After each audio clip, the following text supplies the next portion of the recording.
Hi, everybody. Welcome to Statistics Solutions webinar in Chapter 5, the discussion.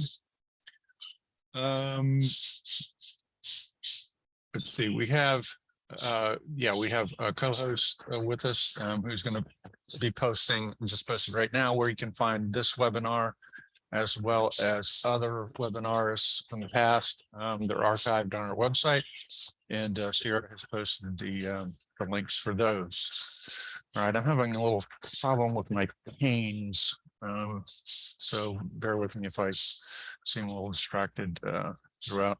But all right, so if you have questions about the content, feel free to type those in the chat or the question and answer box or the chat box. I just won't get to them until the end. At the end, we'll have a question and answer session.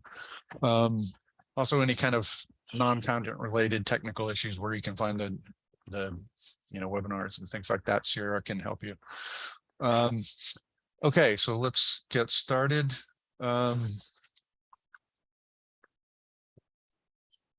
Okay.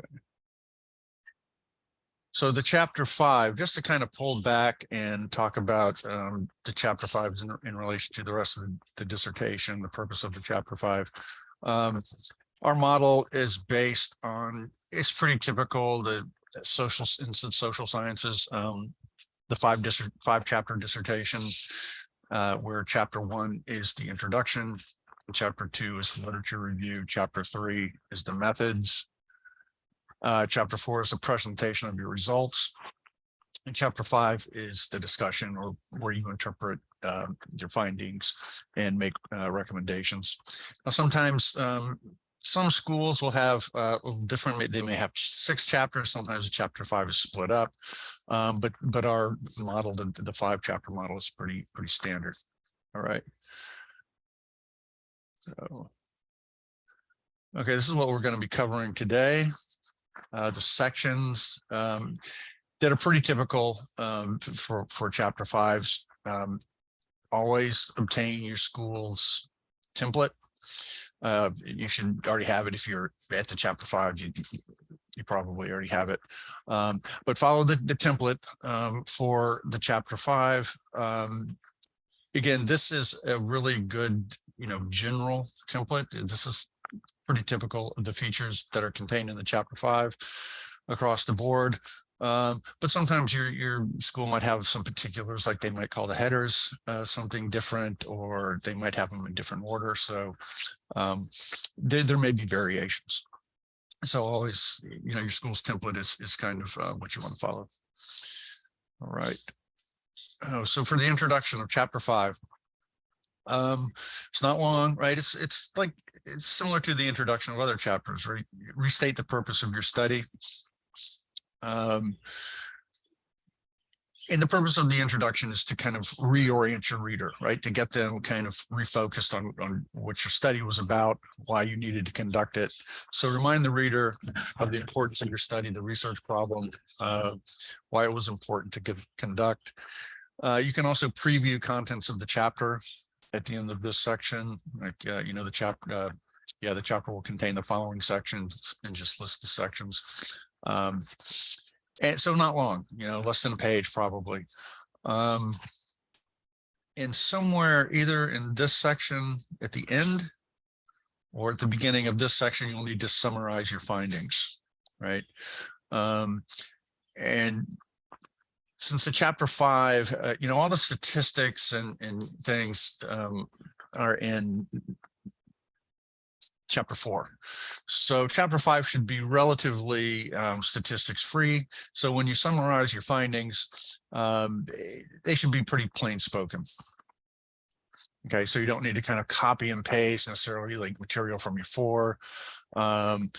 They should be kind of a non-statistical, kind of plain spoken summary of what you found. Okay, so the interpretation of the findings section, this is really the heart of the chapter. Because everything you're going to say after this is going to be based on what your interpretations of the findings. Okay, so if it's quantitative, so you're going to need an organization strategy for this section. right? Because it's easy to kind of get lost in your findings. You start talking about one, then another one, then suddenly they're kind of all jumbled together. And your chair reads it and goes, I can't figure out what's going on.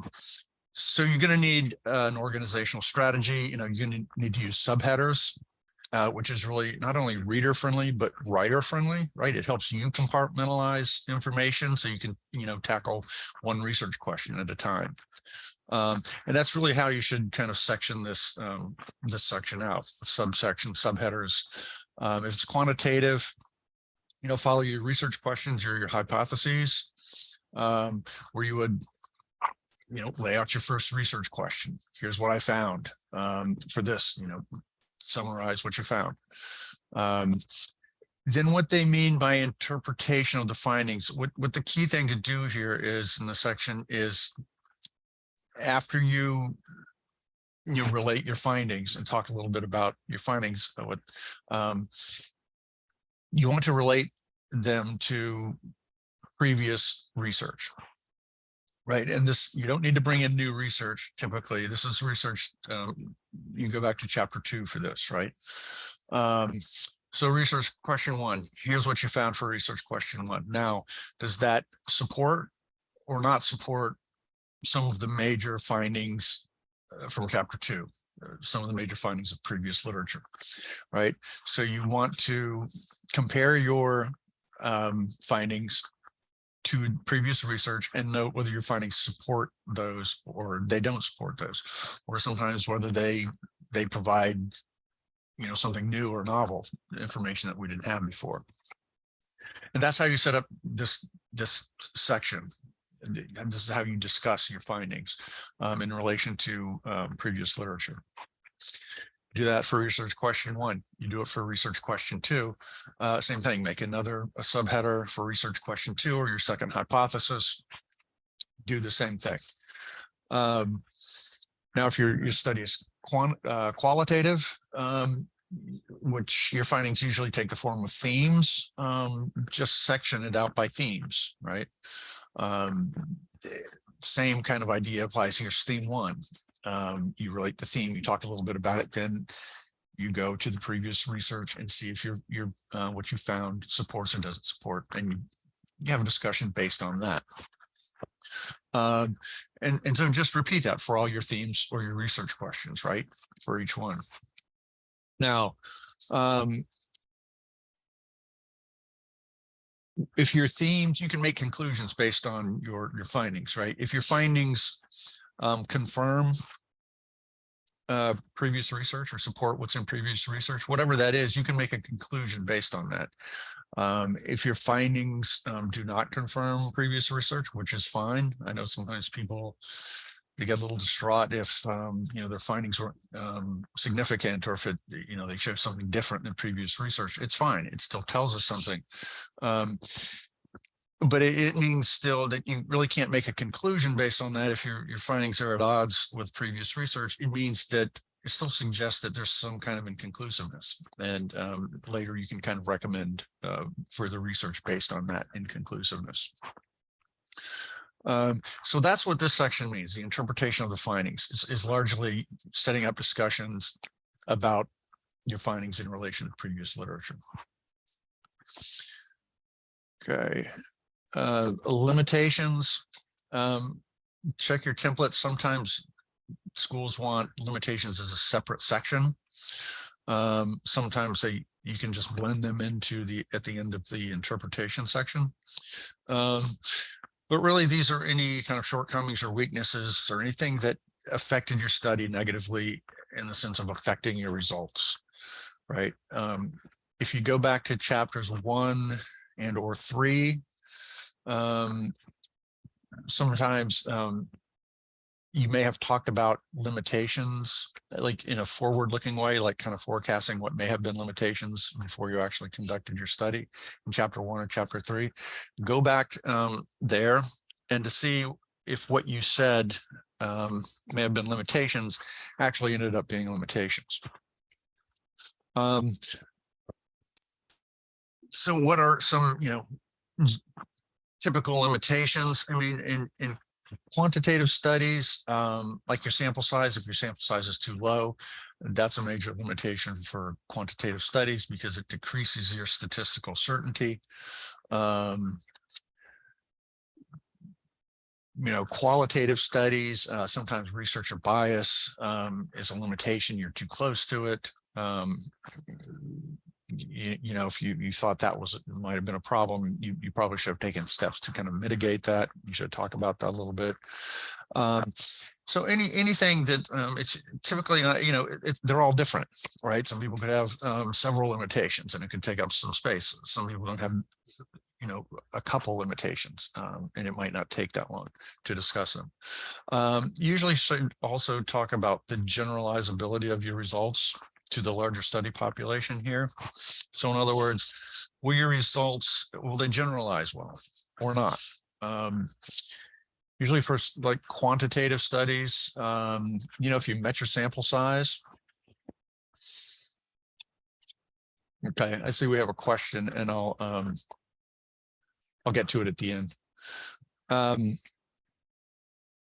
So for generalizability, for quantitative studies, if you met your sample size, your findings should generalize pretty well.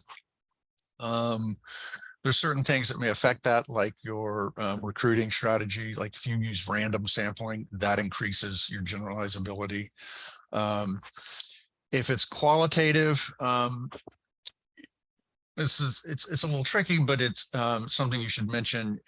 Qualitative studies usually involve interviews, so the sample size is usually low, and that's by design, right? 8, 10 people, you can't interview 100 people. It wouldn't be necessary anyway, because you reach a point where you'd start getting the same information. That's called saturation. So by design, qualitative studies have a low sample size. So the information you get is not designed to be generalizable. But what it does is provides us in-depth insight. So you can say that. So you can say that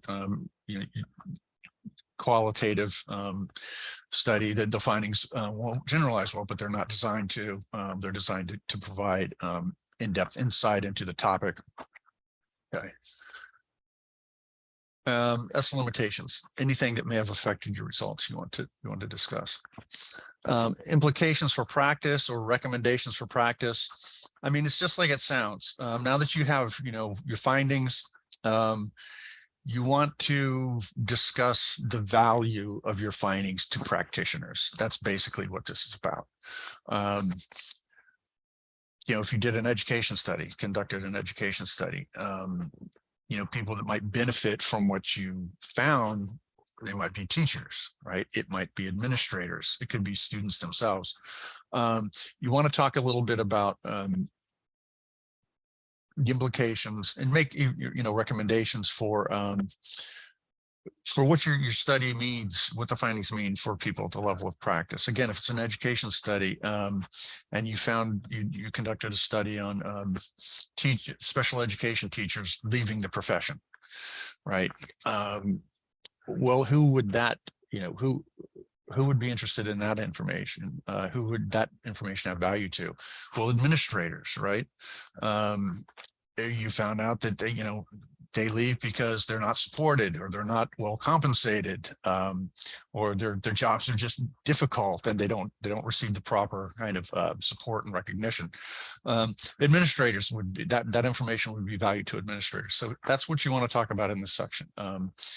The value of your results to people at the level of practice. And you can kind of get nuts and bolts. Does that mean you should have like professional development seminars or workshops, or what kind of form would that disseminating that value to practitioners, what could it take? All right, so recommendations for further research. Same kind of thing, but toward research, right? So what are you, based on what you found and also based on your limitations, what do you recommend that researchers focus on moving forward? So recommendations, based on your findings, what, your findings should give you some kind of directions, right, in this avenue to point to future directions, future avenues for research. But sometimes the recommendations can be based on limitations. So, for example, if you did have that quantitative study and that was undersized, the sample was undersized, just recommend the same study, but make sure that you recommend that researchers ensure they get an adequate sample size, or whatever your limitation happened to be. You can recommend that researchers replicate the study, but they just address whatever happened to be a limitation in your study. Okay. Also, findings of yours that don't support previous research, that suggests that there's still some kind of inconclusiveness or some things unresolved. So you can certainly recommend more research in that area. Of course, anything that's new or unexpected or novel, that would warrant further research. You can also recommend different types of studies to obtain different kinds of information. You conducted a qualitative study, and it gave you some in-depth information, but let's say it was, special education teachers leaving the field. Well, you could recommend a case study, right? A case study is something that involves multiple data sources. It could involve interviews and questionnaires and maybe classroom observation. And that would give you like a 360, like a more comprehensive view of the topic. So different kinds of designs you can recommend to get different kind of information. So if you recommend something, always recommend why. Also, don't just say, hey, I recommend a case study. You also want to recommend why. You also want to say why you recommend that case study, right? Because it's going to give you, a bigger picture, a more comprehensive view of the topic. And we're at the summary, right? So check your school's template. Sometimes some schools just let you in at the recommendations for further research. That's all they want. Some schools want a summary. So like any summary, recap major points from the chapter, but also because this is the summary to the entire dissertation and not just the chapter, you want to leave the reader with a take-home message, right? And this is where you want to kind of sell the value of your study and your findings. So leave the reader with the most important aspects of the study you want them to remember, right?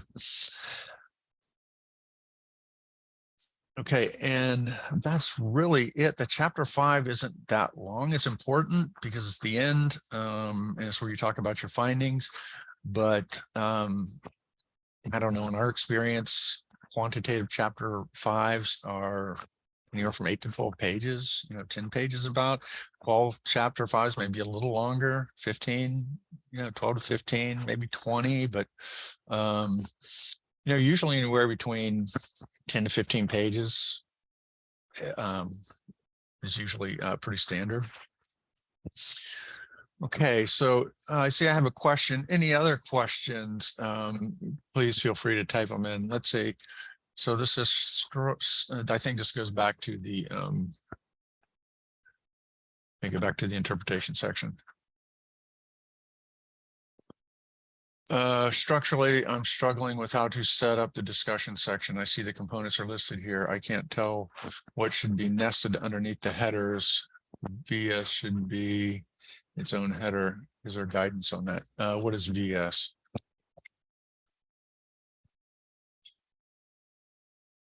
Oh, headers versus what should be in its own header. Yeah, okay. I'm not getting your question exactly. I mean, here, these are the general kind of features of the chapter, right? This interpretation of the findings. Some kind is called discussion, which I know it's the discussion chapter, but it's the discussion portion of the chapter. That's what goes into that section, and we talked a little bit about that. Oh, you missed. Okay, all right. Yeah, and there's the and when you get access to the webinar online, you can just go back to that section where I'm talking about this. Yeah, this is where you really you discuss your findings in relation to previous research. And you kind of structured this section either by your research questions or your hypotheses or your themes. Okay, any other question? Okay, let's see. Yes, the power, we're not sending a PowerPoint out, but I think, okay, there we go. Yes, we are sending it out. And there's also ways to access it online if you go back up to the top of the chat box. Yeah, okay. Any other questions?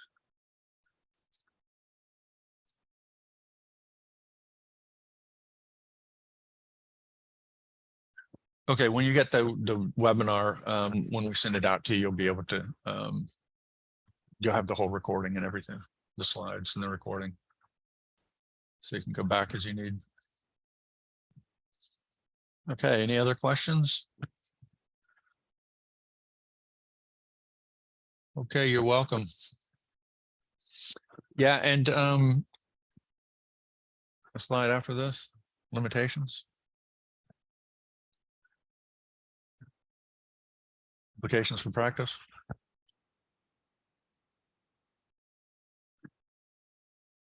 Yep, implications for practice. Okay, you're welcome. Yep. Between the two, what? Practice and research? What's the difference between the two? Oh, bullet points. There's no difference. They're related. Discuss how your findings inform practice. In other words, what kind of value might your findings have for people at the level of practice? Right. So I think the example I used was you conducted a study, an education study on why special education teachers leave the field, right? And then I said, you know, who would be interested in that data? Who would be interested in that information? And it would be administrators, right?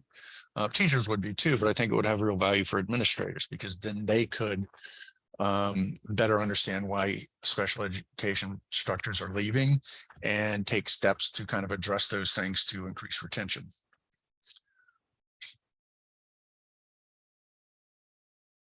Yeah, discuss how your findings inform practice, right? What do your findings mean for professionals in your field, right? They're just yeah, I mean, two different ways of saying generally the same things. Is like discuss the, you know, the value that your findings might have to people at the level of practice.